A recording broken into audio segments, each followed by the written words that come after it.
নমস্কাৰ বন্ধুসকল, মই মনদীপ নাথে পুনৰ স্বাগতম জনাইছোঁ মোৰ YouTube channel Mandeep Nath YouTube চেনেলটোলৈ। তো বন্ধুসকল, আশা কৰোঁ সকলোৰে ভাল। আজি এটা নতুন ভিডিঅ' লৈ সকলোকে মই স্বাগতম জনাইছোঁ। আজি এটা বিশেষ কাৰণত এই ভিডিঅ'টো বনাব লগা হৈছে, গতিকে সকলোৱে এই ভিডিঅ'টো শেষলৈকে চাই থাকিব, লাইক কৰিব, শ্বেয়াৰ কৰিব, ছাবস্ক্ৰাইব কৰিব। গতিকে পলম নকৰি পেলাই ভিডিঅ'টো আৰম্ভ কৰিছোঁ। আপোনালোকে সকলোৱে জানে আমাৰ অতি শ্ৰদ্ধাৰ অসমৰ কণ্ঠশিল্পী ভিতালী দাস বাইদেউ যোৱাকালি মৃত্যু হয়। গুৱাহাটী কালাপাহাৰস্থিত ক'ভিড হস্পিটেলৰ তেখেতৰ যোৱাকালি নিশা অৰ্থাৎ 21 এপ্ৰিলৰ নিশা 7:05 তেখেতৰ মৃত্যু হয়। তেখেতে 15 এপ্ৰিলৰ পৰাই গুৱাহাটী কালাপাহাৰ অৱস্থিত ক'ভিড হস্পিটেলত কৰোণা ভাইৰাছ ৰোগত আক্ৰান্ত হৈ চিকিৎসাধীন হৈ আছিলে ICUত। তেখেতে মৃত্যু চিকিৎসাৰ সৈতে যুঁজি অৱশেষত তেখেতে মৃত্যুক সাৱটি ল'লে। তেখেতে শেষৰটো প্ৰগ্ৰেম গুৱাহাটী জজ ফিল্ডত কৰিছিলে আছুৰ নেতৃত্বত, যি আচলতে ফাংচন হৈছিলে 14 এপ্ৰিলত গৰু বিহুৰ দিনাখন।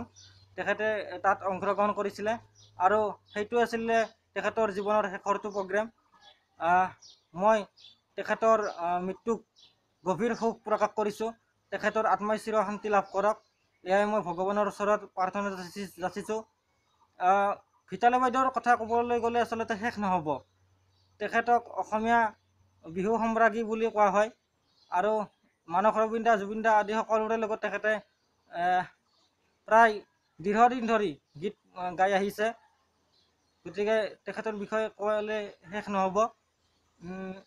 তেখেতৰ স্বামীও আচলতে হৃদৰোগত বৰ্তমান আক্ৰান্ত হৈ আছে বুলি আমি গম পাইছোঁ।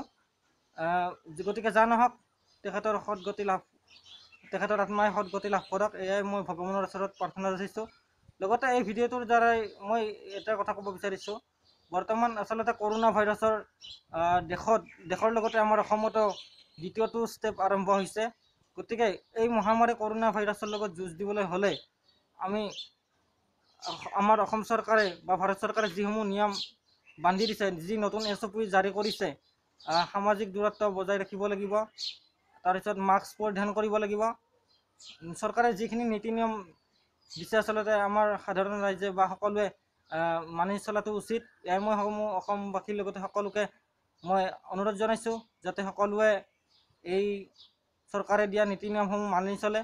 এতিয়া বৰ্তমান সান্ধ্য হৈছে, গধূলি 6 বজাৰ পৰা সকলোৱে এই সকলো নীতি নিয়ম মানি চলক, এয়াই মোৰ অনুৰোধ। গতিকে বেছি ভিডিঅ'টো মই দীঘলীয়া কৰিব বিচৰা নাই, এইখিনিয়ে কৈয়ে মই মোৰ ভিডিঅ'টো সামৰণি মাৰিছোঁ। জয় আই অসম, জয় হিন্দ।